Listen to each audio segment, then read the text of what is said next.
अभिवादन स्वीकार कीजिए ब्रजेश मिश्रा का और आप देखना शुरू कर चुके हैं द डिबेट। बहनों भाइयों, विपक्ष उत्तर प्रदेश में तैयारियों में कहां पर खड़ा है। समाजवादी पार्टी ने अपनी सभी कार्यकारिणी, सभी अनुषांगिक संगठन और सभी प्रकोष्ठ मोर्चा भंग कर दिया है। मेंबरशिप ड्राइव शुरू कर दी है, लेकिन कांग्रेस में कुछ भी नहीं हो रहा है। वहां पर सन्नाटा छाया हुआ है। चुनाव के बाद अध्यक्ष ने इस्तीफा दे दिया, नया कोई अध्यक्ष आया नहीं। बीएसपी की भी राजनीतिक सक्रियता लगभग शांत है। तो विपक्ष में हो क्या रहा है और ये भारतीय जनता पार्टी का मुकाबला कैसे करेंगे।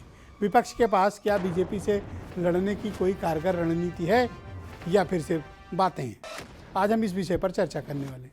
बहनों भाइयों, जहां 2024 की तैयारी में भारतीय जनता पार्टी ने खुद को मैदान में झोंक दिया है, जनता के बीच उतार दिया है, वहीं विपक्ष अपनी तैयारियों को लेकर बीजेपी के सामने पिछड़ता नजर आ रहा है। ज़मीन पर भी, सड़क पर भी और विधानसभा में भी। क्या कारण है कि विपक्ष अपनी तैयारियों को उस तरह का अमली जामा नहीं पहना पा रहा जो भारतीय जनता पार्टी कर रही है। विपक्ष के बिखरने की वजह से भारतीय जनता पार्टी को उत्तर प्रदेश में बड़ी ताकत मिलती जा रही है। ये विपक्ष बिखरा हुआ क्यों है? क्या भारतीय जनता पार्टी की रणनीतिक चाल की वजह से बिखरा हुआ है, या बीजेपी की एकजुटता की वजह से बदला हुआ है, या फिर सत्ता के कारण? सत्ता लोलुपता भी राजनीति में बड़ी चीज़ है। कोई भी विपक्ष में रहना चाहता नहीं, दरअसल सबको सत्ता चाहिए। तो कई बार राजनीतिक दल या नेता पाला सिर्फ सत्ता के लिए बदलते हैं। तो क्या विपक्ष के पास सत्ता नहीं है या विपक्ष कमज़ोर है तो उसके कई अलाइज उसका साथ छोड़ देना चाहते हैं या भागना चाह रहे हैं? अपना दल में एक अलग ही तरह का झंझट चल रहा है। दो बहनों के बीच लड़ाई चल रही है। सोनेलाल पटेल जी की जयंती पर तो बड़ा विकृत दृश्य देखने को आया। तो अपोजिशन के भीतर क्या हो रहा है और अपोजिशन क्या 2024 में बीजेपी को ठीक से मुकाबला दे पाने की स्थिति में है? जो दो लार्जेस्ट अपोजिशन, जिसमें सबसे बड़ा अपोजिशन है समाजवादी पार्टी। पहले शुरू करते हैं वहाँ से। आज अखिलेश यादव ने प्रेस कॉन्फ्रेंस की और पार्टी की मेंबरशिप ड्राइव को शुरू किया, लेकिन एक दिन पहले उन्होंने पार्टी संगठन की सभी कार्यकारिणी भंग कर दी। सभी मोर्चा, प्रकोष्ठ, अनुषांगिक संगठन, सब कुछ उन्होंने कैंसिल कर दिया, भंग कर दिया है। और अब नए सिरे से नई कमेटी बनाई जाएगी। तो कहीं ऐसा तो नहीं कि पिछली बार की तरह 5 साल तक ये सारे संगठन भंग रहेंगे, जैसा 2012 से 17 के बीच हुआ था। 2017 के बाद तक भी बहुत वक्त तक समाजवादी पार्टी के तमाम प्रकोष्ठ, मोर्चा, संगठन, कार्यकारिणी सब कुछ भंग थी। चुनाव के ऐन पहले उसको तैयार किया गया। क्या इस बार भी ऐसा होगा, या फिर समाजवादी पार्टी अपनी पूरी कार्यकारिणी और पूरी टीम के साथ अखिलेश यादव मुकाबले के लिए फिर से उतरेंगे? मेंबरशिप ड्राइव बहुत चीज़ें तय करेंगी कि समाजवादी पार्टी अपने उद्देश्यों के प्रति कितना गंभीर है और चुनाव को लेकर, 2024 के इलेक्शन को लेकर उसकी तैयारियों का स्तर कितना बड़ा और कैसा है। ये सब कुछ अभी आपको कुछ दिन बाद मेंबरशिप ड्राइव से पता चल जाएगा। अब आ जाइए बहुजन समाज पार्टी। वहाँ एक किस्म का आज अभी सन्नाटा है। बीएसपी की पॉलिटिक्स क्या है ये किसी को दिख नहीं रही है। वहाँ बहुत कुछ पर्दे के पीछे चल रहा है। लेकिन बीएसपी के साथ एक खासियत है। अब किसी भी असेंबली सेगमेंट में चले जाइए, किसी भी विधानसभा क्षेत्र में चले जाइए, 10-12 हज़ार उनका कमिटेड वोट है। वो आप उनसे छीन नहीं सकते, वो हाथी पर ही जाएगा। ये बीएसपी की ताकत है। यानी जीते भले नहीं, आपको हराने का बंदोबस्त पूरा कर देंगे। अब इसको आप मायावती की खासियत समझ लीजिए, काबिलियत समझ लीजिए, या उनकी कमजोरी, या फिर उनकी ताकत, लेकिन ऐसा है। हर विधानसभा क्षेत्र में मायावती के पास हाथी के कम से कम 10,000, 8,000 वोट, 15,000, 20,000 हर जगह मिलेंगे आपको। वो अलग अलग हो सकता है, पॉपुलेशन वाइज हो सकता है, वोटर के हिसाब से हो सकता है, पर मिनिमम 10,000 वोट हर विधानसभा में आपको मिलेंगे। तो बीएसपी इस बार क्या करने वाली है? बीएसपी के संगठन का कोई ढांचा नहीं पता है, बीएसपी की तैयारी कोई सड़क पर नहीं है, और बीएसपी को लेकर मतदाताओं में कोई क्रेज भी नहीं है, और बीएसपी के ऊपर बीजेपी का ठप्पा अलग से लगा हुआ है। अब आइए कांग्रेस। 25 मार्च को आए नतीजों के बाद जब कांग्रेस सिर्फ 2 सीटों पर सिमट गई और उसके जन्म काल से लेकर अब तक की सबसे बड़ी हार का सामना उसे करना पड़ा, उसके पास कोई विकल्प नहीं है और अभी तक कांग्रेस अध्यक्ष नहीं चुन पाई है। बीजेपी भी नया अध्यक्ष नहीं दे पाई है। अभी भी स्वतंत्र देव सिंह ही अध्यक्ष हैं भारतीय जनता पार्टी के। तो बीजेपी अध्यक्ष नहीं दे पाई, बीएसपी में अध्यक्ष कौन है पता नहीं, समाजवादी पार्टी की पूरी कार्यकारिणी भंग है और बीजेपी की भी वही हालत है। यानी सब कुछ ऊपर से नियंत्रित हो रहा है। प्रदेश की कमेटियां तो सिर्फ लगता है दिखावा भर रह गई हैं। कमांड, कंट्रोल और कम्युनिकेशन 3C ये ऑपरेट पर्दे के पीछे से हो रहे हैं और ऐसा सबके साथ है। ये प्रस्तावना के जरिए मैं आपको ये बताने की कोशिश कर रहा हूं कि विपक्ष की स्थिति एक्चुअल में क्या है और ये क्या वाकई में बीजेपी का मुकाबला करेंगे, और करेंगे तो इनकी तैयारियां क्या हैं। विधानसभा चुनाव में करारी शिकस्त के बाद विपक्ष ने सीख क्या ली, सबक क्या लिया और आगे उसके सामने क्या चैलेंजेस हैं, आज की परिचर्चा का मुख्य विषय यही है। आप कुछ बयान सुने फिर परिचर्चा को आगे बढ़ाएंगे। ओके, डिबेट को हम आगे बढ़ाते हैं। समीर सिंह हैं भारतीय जनता पार्टी के प्रवक्ता, सुनील सिंह साजन समाजवादी पार्टी से हैं, सतीश प्रकाश बीएसपी से हैं और जाने माने दलित चिंतक हैं, उमाशंकर पांडे कांग्रेस से हैं, अरुण राजभर बीएसपी के जनरल सेक्रेटरी हैं, केपी मलिक जाने माने पत्रकार और वीरेंद्र सिंह जी हमारे स्टेट हेड। बहुत शुक्रिया और धन्यवाद। भाई समीर सिंह जी, कार्यक्रम की शुरुआत आपके यहाँ से करना चाहता हूँ। भारतीय जनता पार्टी 25 मार्च के आए परिणाम के पश्चात अब तक, 25 मार्च में सरकार गठन के बाद अब तक आप नया अध्यक्ष तक नहीं दे पाए।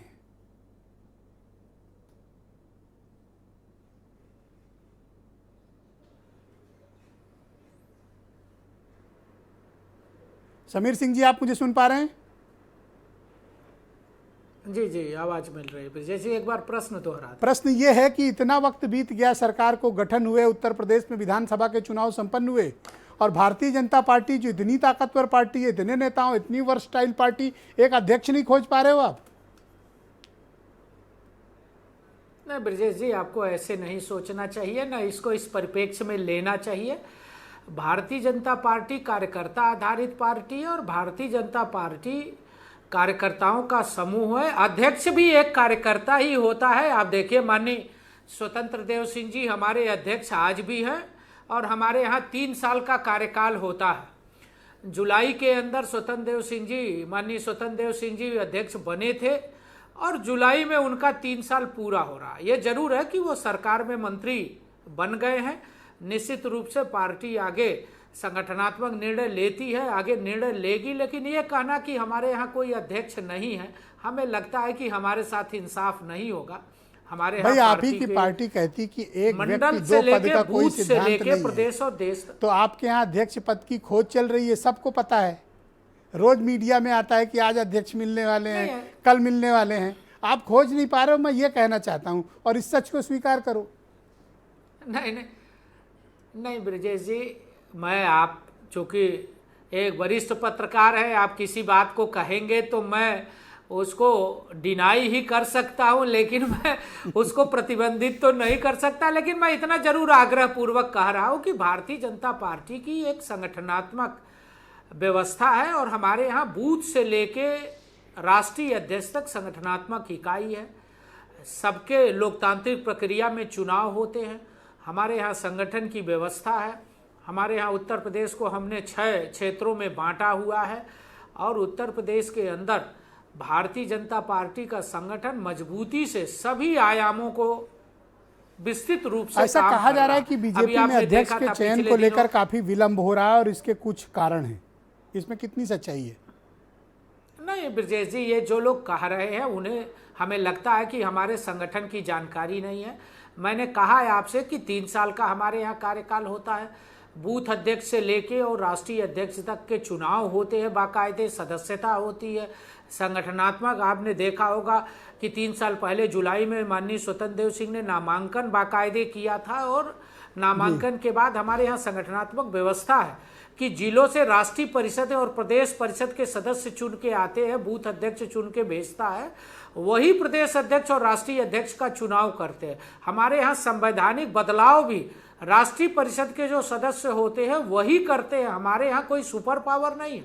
हमारे यहाँ नेतृत्व संगठनात्मक नेतृत्व है और नीचे से लेके ऊपर तक सामंजस्य और विचार विमर्श से चीजें तय होती है और निश्चित रूप से उसका परिणाम है कि आज आप देखिए हमारे यहाँ सामान्य कार्यकर्ता भी राष्ट्रीय अध्यक्ष बनता है, प्रदेश अध्यक्ष बनता है, Thank और you. सामान्य कार्यकर्ता भी मंत्री और मुख्यमंत्री और प्रधानमंत्री बनता है। ये भारतीय जनता पार्टी की कार्यसंस्कृति बहुत शुक्रिया से आपका सुनील सिंह पूरा साजन, समाज समाजवादी देखता पार्टी है के और आप प्रवक्ता। सब भी इसका धन्यवाद आकलन आपका समीर जी, शुक्रिया। सुनील सिंह साजन मेरे साथ मौजूद है। सुनील जी, 2012 से 17 के पीरियड था, समाजवादी पार्टी के सभी मोर्चा, प्रकोष्ठ, अनुसांगिक संगठन भंग थे बहुत लंबे वक्त तक। 17 के बाद भी बहुत वक्त तक ये सब चीज़ें भंग रहीं। अभी मैंने कल देखा कि कल आपकी पार्टी की सभी कार्यकारिणी, सारे मोर्चा, सारे प्रकोष्ठ, सारे अनुसांगिक संगठन फिर से भंग कर दिए गए हैं। कहीं 2012-17 वाला ही मसला तो रिपीट नहीं होगा कि चुनाव तक ये संगठन बनेंगे ही नहीं? नहीं ब्रजेश जी, मुझे लगता है कि आज राष्ट्रीय अध्यक्ष जी ने सदस्यता अभियान की शुरुआत की है, खुद भी सदस्य बने हैं, और उन्होंने प्रेस कॉन्फ्रेंस के माध्यम से एक सम्मानित पत्रकार ने कहा कि क्या आप भी गांव जाएंगे, तो उन्होंने इस बात को साफ किया कि हमारे सारे पार्टी के कार्यकर्ता, नेता, विधायक, हारे हुए विधायक जो प्रत्याशी रहे हैं वो संगठन के लोग, और खुद माननीय राष्ट्रीय अध्यक्ष जी भी गांव में जा करके चौपाल लगा करके लोगों से बात करेंगे कि डॉक्टर लोहिया जी का रास्ता क्या है, जेपी का रास्ता क्या है, जनेश्वर मिश्रा जी क्या कहते रहे, माननीय नेताजी किस आंदोलन को लेकर के यहां तक आए हैं, किन की लड़ाई लड़ी जा रही है, देश किस संकट में है, इन सब चीजों को सब लोग चौपाल लगा करके बड़ी संख्या में, जो लक्ष्य है समाजवादी पार्टी का कि हम गांव तक, गांव में घर तक, एक एक परिवार तक जाएं, अपनी बात रखें और कोशिश करें कि उसको समाजवादी जब पार्टी पूरा का संगठन ही 20 भंग रुपए कर का दिया है मेंबर बनाएं तो और आप उसको अपने कैसे साथ लड़िएगा? जोड़ें। जब तक आप नया संगठन का निर्माण नहीं करेंगे, जनता के बीच कौन जाएगा फिर? नहीं, ठीक बात है। देखिए, राजनीति में ब्रजेश जी, मैं ये खुद स्वीकार करता हूं कि सरकारें संगठन नहीं बनाती हैं, संगठन सरकार बनाता है। ट्रू। तो संगठन मजबूत होगा तभी आप सरकार में आएंगे। तो अभी आज भी राष्ट्रीय अध्यक्ष जी ने कहा कि जैसे ही सदस्यता अभियान खत्म होगा हमारा, हम नया संगठन बनाएंगे और उस संगठन में नए चेहरे, पुराने चेहरे दोनों देखने को मैं मिलेंगे। इसलिए ये बात और बार बार मैं फोकस कर आपके रहा कार्यक्रम हूं में इस कि बात को समाजवादी स्वीकार कर पार्टी रहा का हूं। पिछले 8 साल का जो कार्यकाल है उसमें अनुसांगिक संगठन और मुख्य कार्यकारिणी हमेशा भंग मिलती है, चुनाव के वक्त बनती है। यह सबसे बड़ा ड्रॉबैक है आपका। ब्रजेश जी, मैं खुले मन से इस बात को कह रहा हूं कि जिस भी पार्टी का संगठन कमजोर होगा वो पार्टी कहीं ना कहीं कमजोर होगी, लेकिन समाजवादी पार्टी का संगठन नहीं कमजोर है। हां, भंग रहा है और भंग रहने के बावजूद भी किसी बूथ के वर्कर पर या हमारे किसी नेता पर कोई प्रभाव नहीं पड़ा, लेकिन बहुत दिन तक भंग भाई रहना, टीम कोई बनाइए, कमेटी बनाइए, संगठनात्मक तौर कार्यकर्ताओं को से जोड़िए, अच्छी सड़क बात पर नहीं है। लड़िए, जनता के बीच जाइए, धरना प्रदर्शन और आंदोलन करिए। आपको 125 सीटें किस लिए मिली हैं? इन पर निगाह रखने के लिए।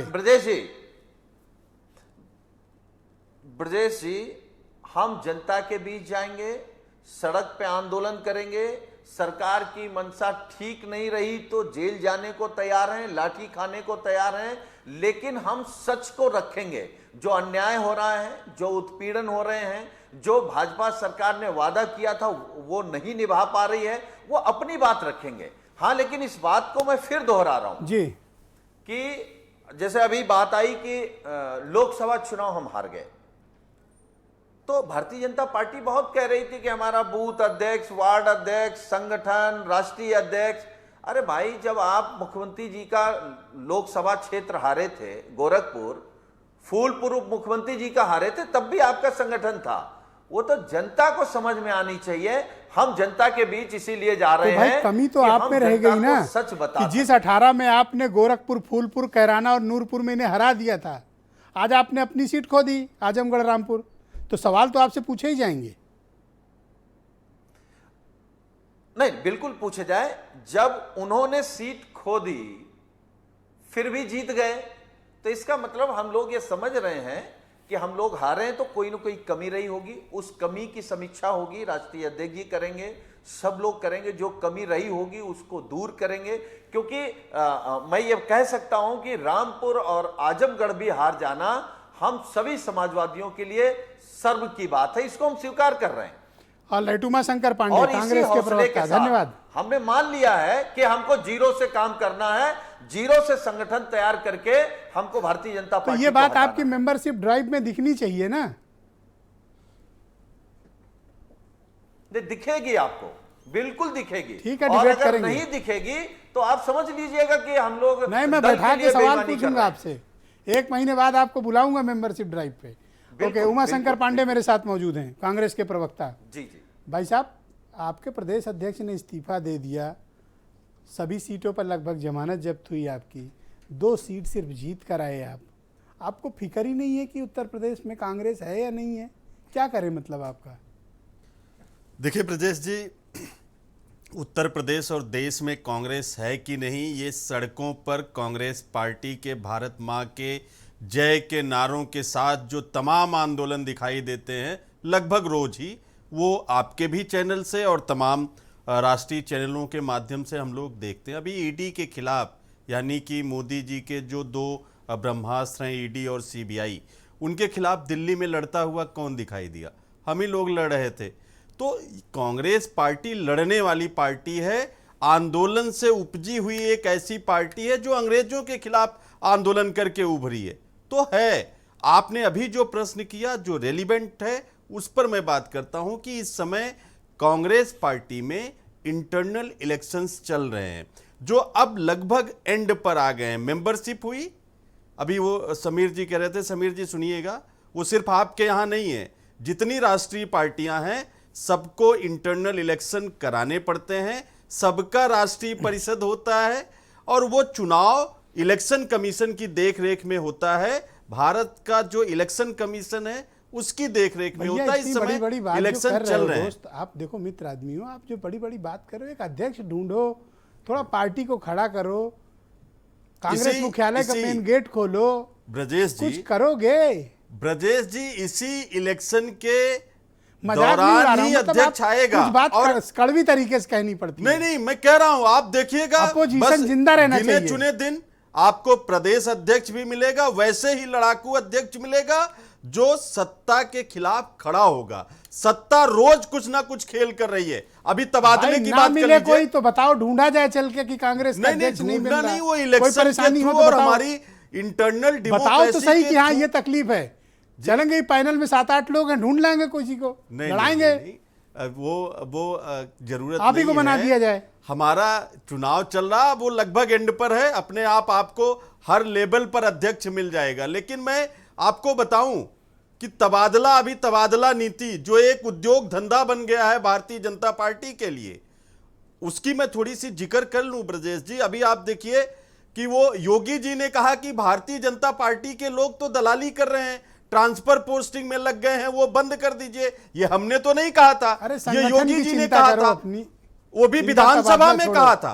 अब मैं तबादला नीति की बात कर लूं, 40 चिकित्सक जो एमबीबीएस कर चुके हैं, जो उत्तर प्रदेश के विभिन्न सरकारी अस्पतालों में पोस्टेड हैं, उनके डीएनबी का कोर्स होता है। ये मैं जरूरी बात इसलिए कर रहा हूं कि राजधानी कंप्लीट करो, अपन इस पर चर्चा करनी ही नहीं है, क्या इस बारे में चर्चा करनी? नहीं, सुन लीजिए ब्रजेश जी, इंपॉर्टेंट बात है। अब क्या डीएनबी किया है, नहीं आप किया ये है, जो क्या करेंगे उद्योग इसका? धंधा बना दिया है उत्तर प्रदेश, जो भ्रष्टाचार प्रदेश बन गया है, कैसे लूट रहे हैं ये लोग भ्रष्टाचार तबादले के माध्यम से, मैं उसका जिक्र कर रहा हूं। आप अभी बड़ी बड़ी बातें समीर जी कर रहे थे, आप समझिए कि 40 डीएनबी चिकित्सकों का भविष्य अधर में लटका है, डीएनबी की मान्यता समाप्त होने वाली है। लेकिन मंत्री को पता नहीं, ब्रजेश पाठक को पता ही नहीं कि उनके विभाग में तबादले कौन कर रहा है, और नतीजा बड़ा उद्योग, भ्रष्टाचार का बड़ा उद्योग बन गया है। और उन 40 सतीश प्रकाश, शुक्रिया आपका। भविष्य के दूसरे चरण में गया। आपको समय देंगे, अपनी बात रखिएगा।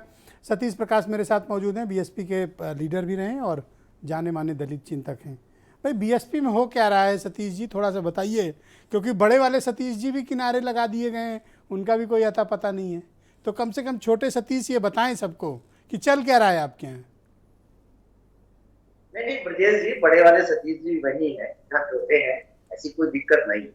देखिए, समय राजनीति में हार जीत का एक अंतराल रहता है। हार जीत राजनीति में चलती रहती है और हार से भी कहीं ना कहीं लोग सीखते हैं। जहां तक मैनेजमेंट की बात है, जहां तक ग्रुप मैनेजमेंट की बात है, तो एक बात मैं आपके कार्यक्रम में आते हुए जरूर कहूंगा कि मान्यवर काशीराम जी से पहले भारत में राजनीतिक दल था, राजनीति हो रही थी, लेकिन मान्यवर काशीराम जी ने शायद बूथ मैनेजमेंट को सबसे ज्यादा प्राथमिकता दे करके बहुजन समाज पार्टी की जो सफलता की सीढ़ियां ली, इसमें कहीं कोई दो राय नहीं है कि हाँ बोले आप, हम लोग सुन रहे हैं।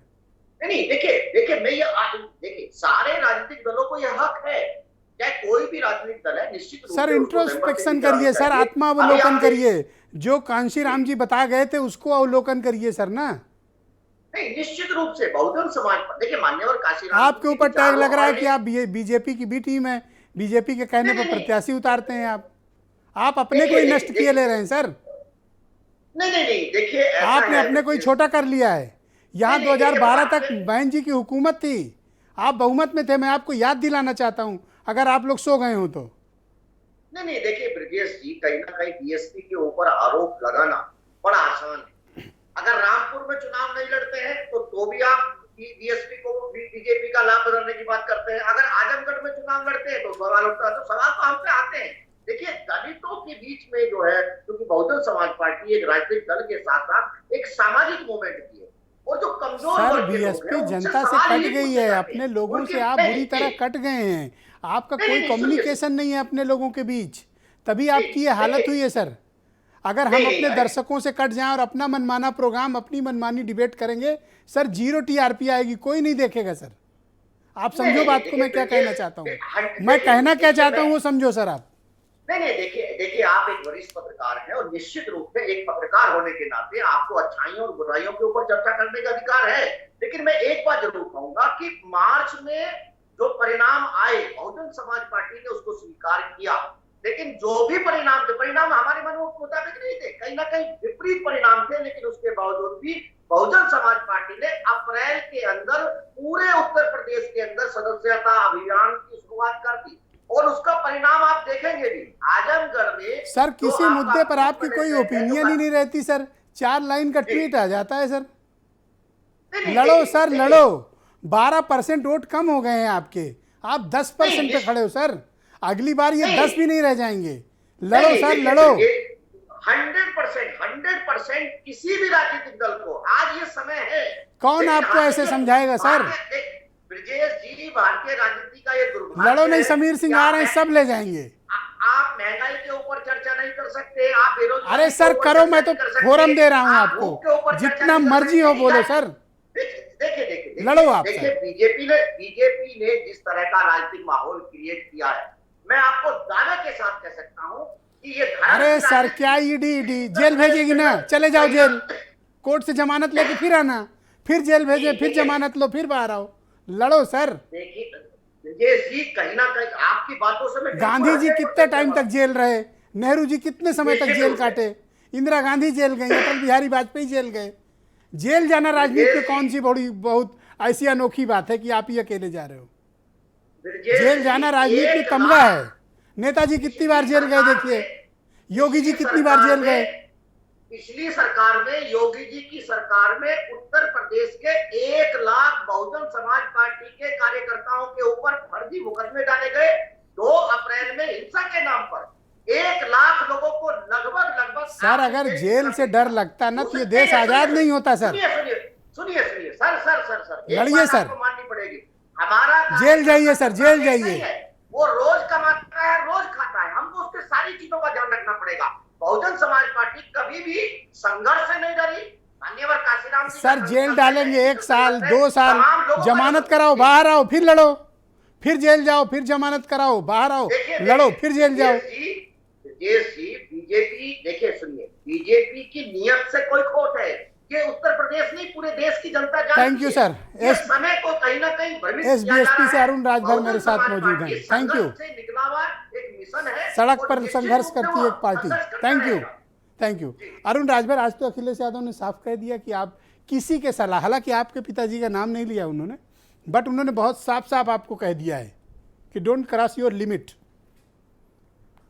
देखिए, और ये क्या तरीका है कि आप किसी पार्टी के साथ अलायंस में भी हो और उस पार्टी के राष्ट्रीय अध्यक्ष को आप अनाप शनाप बोल रहे हो, या तो बाहर आओ और कह दो आओ दुश्मन आज से लड़ेंगे तुमसे, अंदर भी हो, कोचा काची भी कर रहे हो, लड़ भी रहे हो, एक चीज तय करो, नहीं, वो साथ हो या खिलाफ हो, जिस तरीके का खिलाफ हो बाहर आओ, जैसा आप चिल्ला कह के रहे कहो हैं। आओ लड़ेंगे। लड़ने का सवाल नहीं है। सवाल जिस बात का है कि जब हम लोग लोकसभा चुनाव लड़ने गए आजमगढ़ में, तो एक प्लान के साथ गए।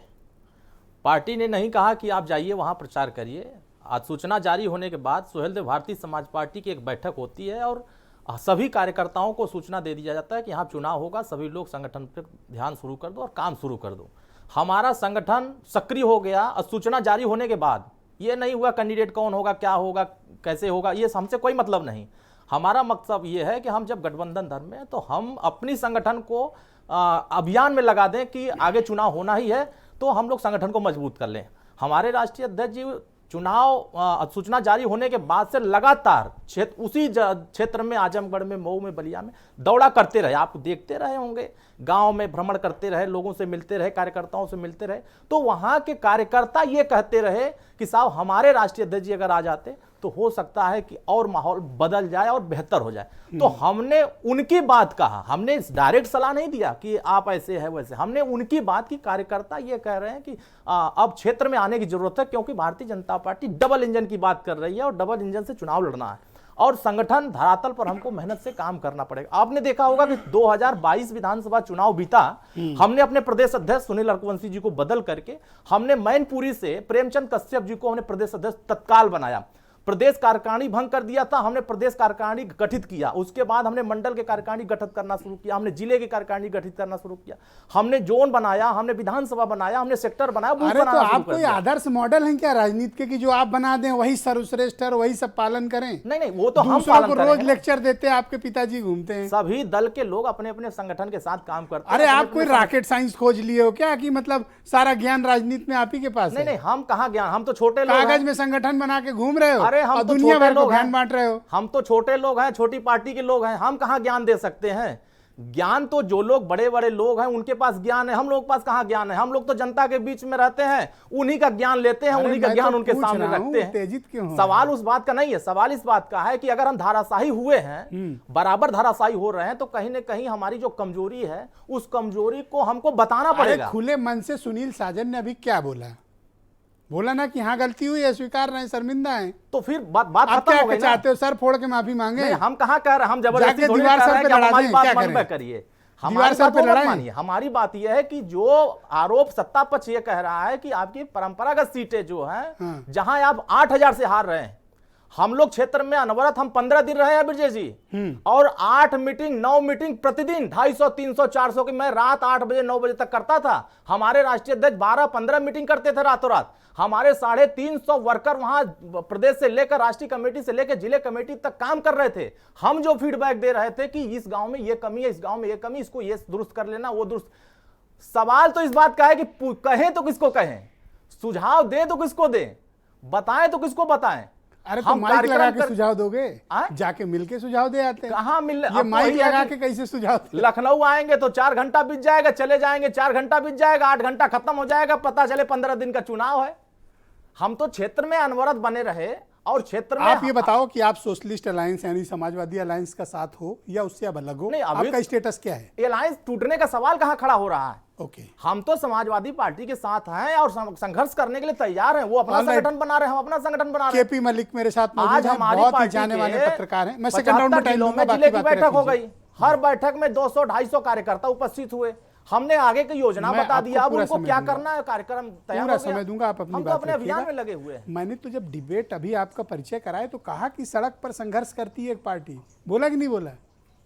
बोला कि नहीं बोला? नहीं, बताओ। देखिए अब लड़ रहे हो ये इसलिए कह रहे बोला? हैं, सड़क पर तसल्ली। हम संघर्ष कर रहे हैं तभी तो आप कह रहे हैं। इसीलिए बोल रहा हूं ना, तसल्ली।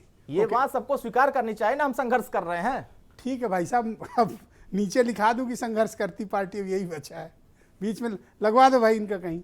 ओके, केपी मलिक मेरे साथ मौजूद हैं, देश के बहुत ही जाने माने पत्रकार हैं और उत्तर प्रदेश मामलों के बहुत एक्सपर्ट हैं। मलिक साहब, आप मुझे बताओ, ये डिबेट आप बड़ी गौर से सुन रहे हो, अब आप बताओ कि चाहे बीजेपी हो चाहे वो अपोजिशन हो, डिलेमा हर जगह एक जैसा है।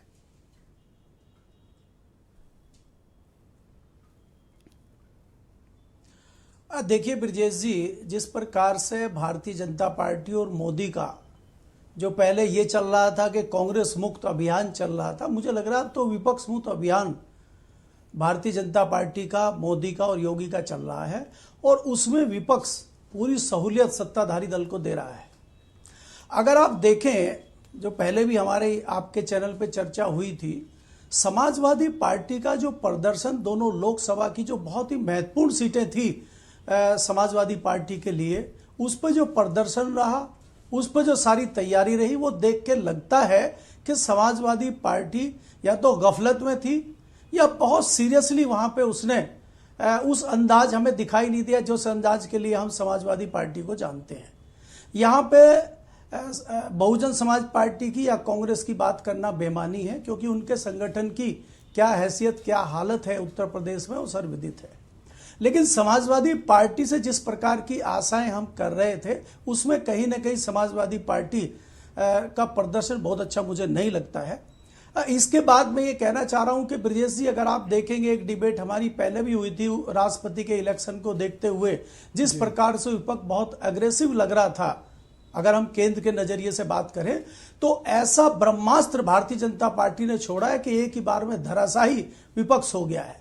देखिए, उसको राष्ट्रपति के इलेक्शन के उम्मीदवार के लिए सबसे मुफीद राज्य दो थे जहां पे भारतीय जनता पार्टी की सरकार नहीं है, वो है उड़ीसा और झारखंड।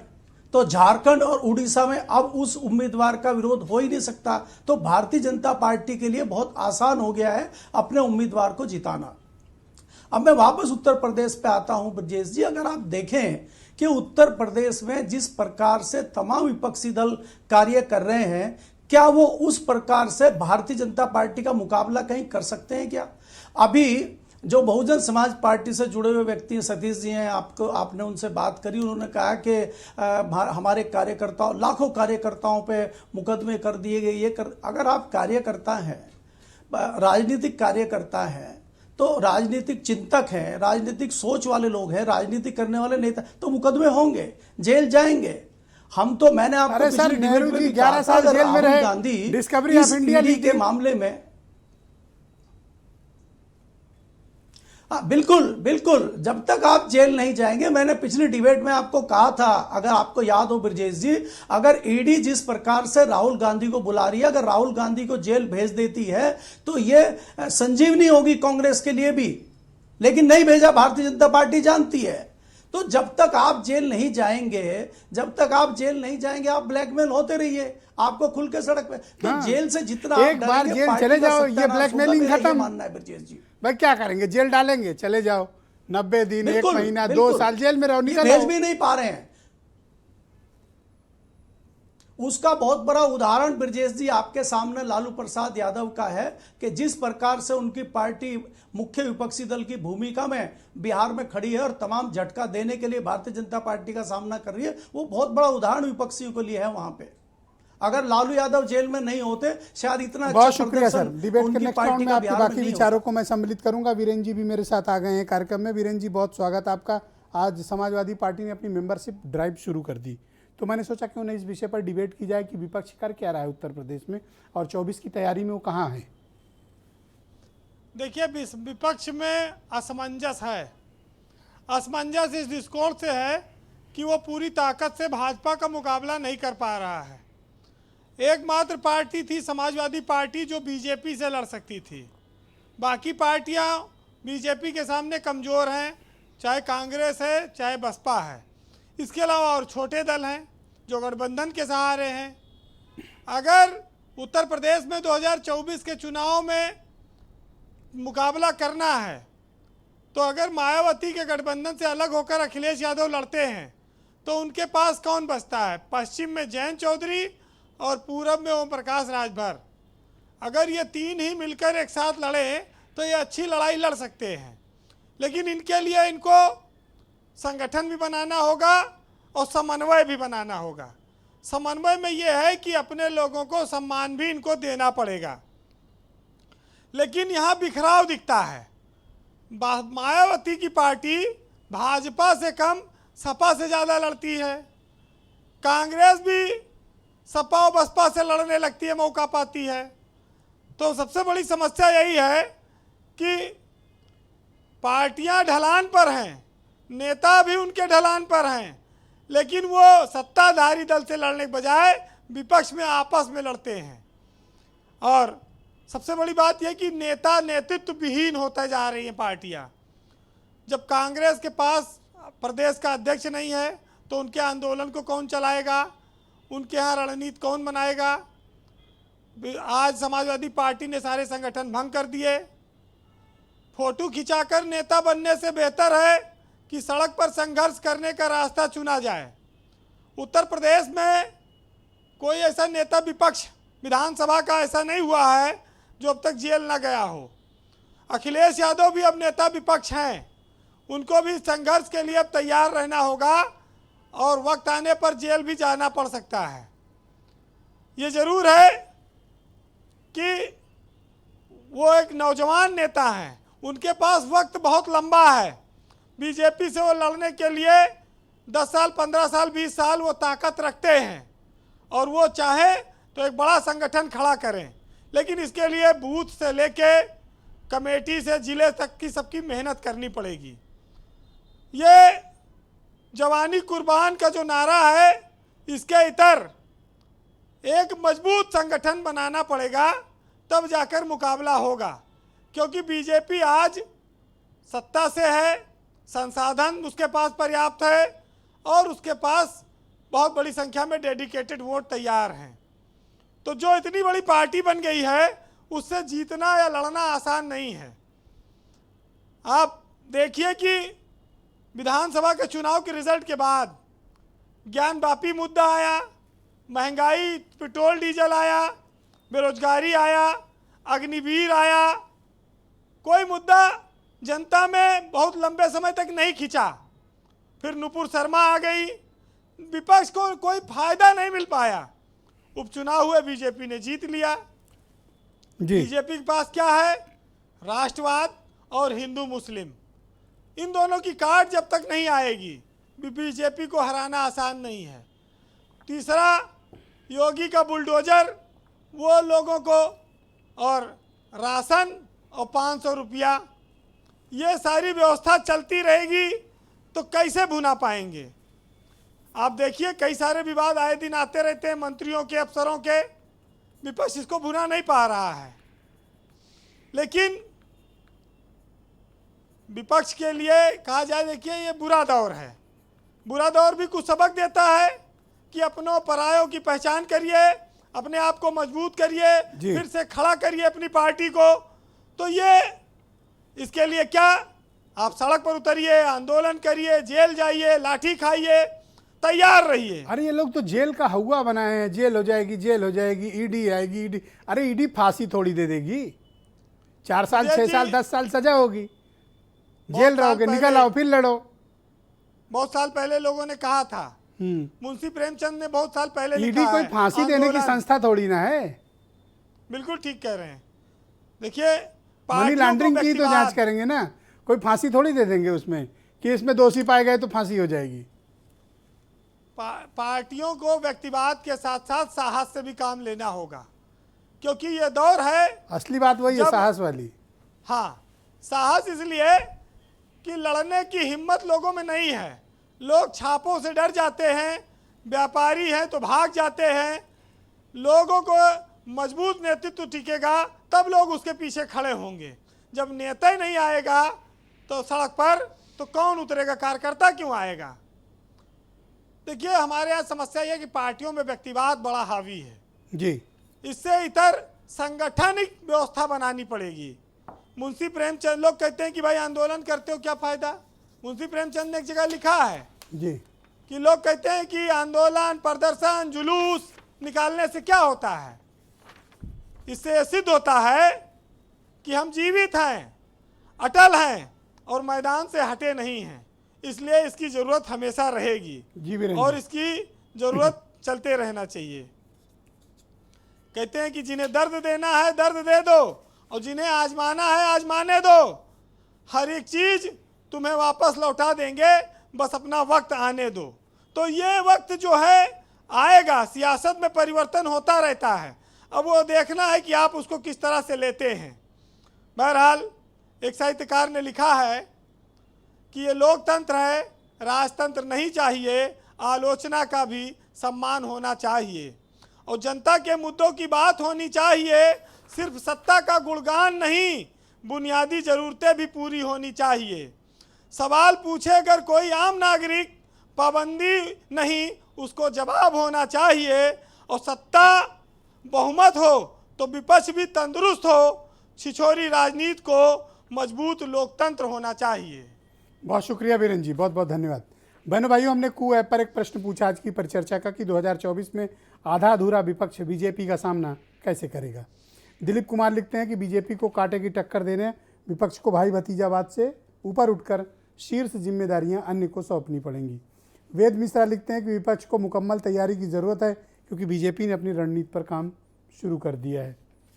समीर सिंह बीजेपी के प्रवक्ता हैं। समीर सिंह जी, आरोप ये लग रहा है कि आप एजेंसियों का दुरुपयोग करके डराते धमकाते हो, जिसके कारण ये लोग संघर्ष का रास्ता छोड़ के पीछे हट जाते हैं। नहीं, देखिए ब्रजेश जी, आरोप लगाने के कोई कुछ भी लगाए, विपक्ष को आरोप लगाना भी चाहिए, लेकिन मैं इतना जरूर कहूँगा कि एक कोई वाकया बताइए जिसमें एजेंसियों का दुरुपयोग उत्तर प्रदेश के अंदर कहीं भी विपक्ष के पास खिलाफ हुआ। विपक्ष में अखिलेश यादव जी हैं, कौन सी एजेंसी अखिलेश यादव जी के खिलाफ काम कर रही है? मायावती जी हैं, कांग्रेस है।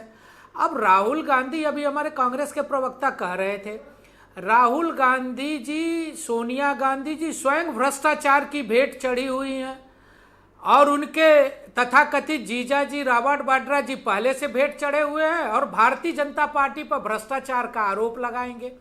इनकी बातों गंभीरता से लेती ही नहीं है। योगी जी ने कहा आता था, हूं अपना जवाब देना। नहीं, योगी जी ने कहा था कि भाजपा के साथ ये दलाली कर रहे हैं। हमने नहीं कहा प्रभु, योगी जी ने कहा पांडे जी, था। इतना सब्र होना चाहिए अपने मुख्यमंत्री पांडे का जी, भी भाषण इतने इतना संयम होना चाहिए कि आप सुन सकें और फिर जवाब दे सकें। सुनने की आदत डालो। बोलिए समीर सिंह करेक्ट कर रहे थे प्लीज। प्रश्न करो तो जवाब भी ले लो। हाँ बोलिए। ब्रजेश जी, जिसका नेतृत्व ही भ्रष्टाचार की आकंठ में डूबा हो और वो भारतीय जनता पार्टी पर अनर्गल आरोप लगाए कि योगी जी ने कहा, समीर सिंह ने कहा और स्वतंत्र देव सिंह ने कहा, हमें लगता है कांग्रेस को ये शोभा नहीं देता है और कांग्रेस के प्रवक्ता को इस तरह की बयानबाजी नहीं करनी चाहिए। श्रीलंका में दूसरा, डीलिंग कौन फिर करा रहा मैं था? बोलना शुरू कर भारतीय दूंगा जनता टाइम ना, पार्टी, खत्म कर लें, अभी बोल लेना जितना मनो बोलो। भारतीय जनता पार्टी जी सबका साथ सबका विकास के नारे के साथ आगे बढ़ रही है। समाज के सभी वर्गों का विकास हो, सबकी तरक्की हो। हम तो सबकी बात करते हैं, हम तो कांग्रेस और सपा के लोगों की भी तरक्की की बात करते हैं, हम तो अरुण राजभर की भी तरक्की की बात कर रहे हैं। आजकल इनकी हमारा बड़ी नारा तरक्की ही की है, बातें सबका आप साथ करने सबका लगे। विकास और सबका सम्मान। नहीं ब्रजेश जी, देखिए हम तो तरक्की की बात पहले से करते हैं। अरे बहुत गरियाया है आपने, पहले मंत्री कौन बना? इनके साथ पुस्तकों को इतने गरियाया है, आप लोगों नहीं भूलेंगे थोड़ी ना। बहुत गालियां दी हैं आपने ब्रजेश जी। चमन्नी चोर न जाने क्या क्या बोला ही भूले थोड़ी है। देखिए ब्रजेश जी, इनको ठग कौन रहा है? समाजवादी पार्टी। देखिए ओम प्रकाश जी का बयान जो आ रहा है वो उनकी पीड़ा है। ओम प्रकाश जी, अरुण राजभर नौजवान है, हमारे छोटे छोटे भाई की तरह है। अब ले ही लोग बात ही खत्म करो, अब ले जाओ।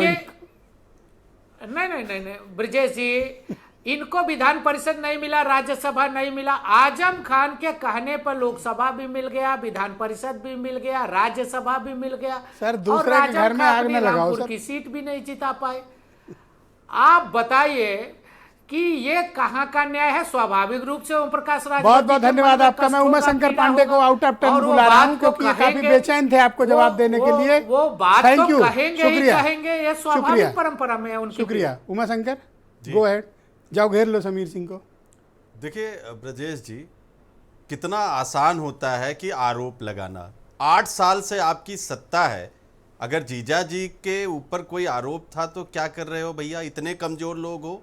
ये आरोप लगाकर भाग जाने वाली जो आदत है उसको अब छोड़ दीजिए। अब 8 साल से आप सत्ता में हो, केंद्र में भी और प्रदेश में भी। क्या कर लिया आपने रॉबर्ट वाड्रा का? पूरी कोशिश तो कर ली। अरे भाई देश अरे में क्या कर लिया? समीर सिंह, राहुल गांधी का क्या कर लिया? समीर सिंह जी, क्या बिगाड़ लिया? समीर सिंह जी बीच में नहीं बोलिए, बीच में ना बोलिए कानून प्लीज, का राज है, बीच में ना बोलिए, कानून का राज बीच है। में ना राहुल बोलिए, गांधी जी ईडी के आप बीच में ना बोलिए। 50 घंटे बैठे रहे। ये दलालों की पार्टी नहीं है कांग्रेस, ये चोरों की पार्टी नहीं है कि देश का, सुन लीजिए,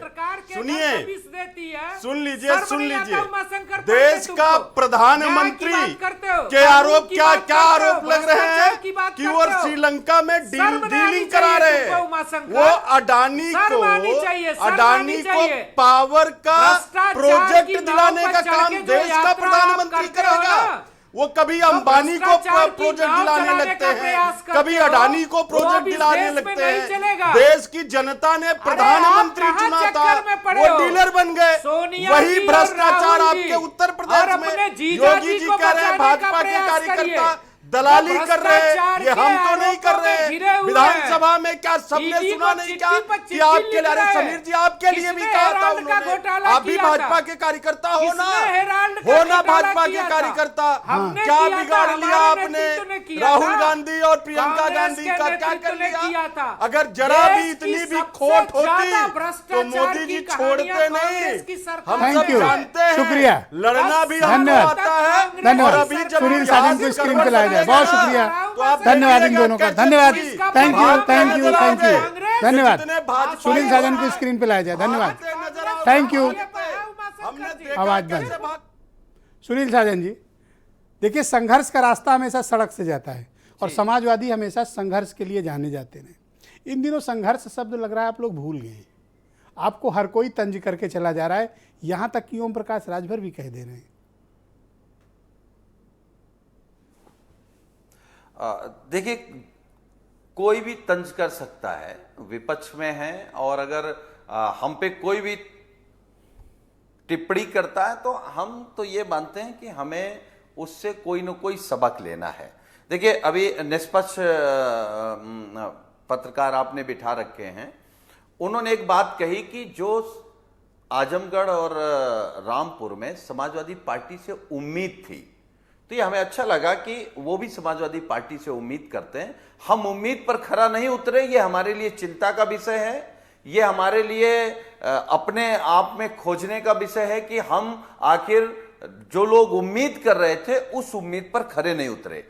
बीरेंद्र सिंह जी वरिष्ठ पत्रकार भी हैं, हमारे बड़े भाई जैसे हैं। उन्होंने कहा समाजवादी पार्टी थी कि वो भाजपा से लड़ेगी, थी नहीं, समाजवादी पार्टी है और समाजवादी पार्टी उसी रास्ते पर है जो डॉक्टर राम मनोहर लोहिया जी कहते थे, सड़कें अगर सूनी हो जाएंगी तो संसद आवारा हो जाएगी। हम इस बात को स्वीकार करते हैं कि जब तक समाजवादी पार्टी के लोग सड़क पर नहीं लड़ेंगे, जेल नहीं जाएंगे, तब तक भाजपा को नहीं हटा पाएंगे। और एक बात और आपके कार्यक्रम में मैं कहूंगा, वो सभी विपक्ष के लिए मैं कह रहा हूं, हम खुद के लिए भी, जो दूसरे सहयोगी साथी हमारे साथ हैं, कांग्रेस है, जो भी दल है, बसपा है, जो भी सीबीआई, ईडी और पुलिस से डर जाएगा, जेल जाने से डर जाएगा, वो राजनीति नहीं कर पाएगा। उसको कुर्ता पैजामा उतार देना चाहिए। और जो राजनीति कर रहा है, किसी पार्टी का सामाजिक कार्यकर्ता है, जनता उस पर भरोसा कर रही है, उसको न पुलिस से डरना है, न लाठी से डरना है। सर, राजनीति करना है तो जेल को दूसरा घर मान लीजिए।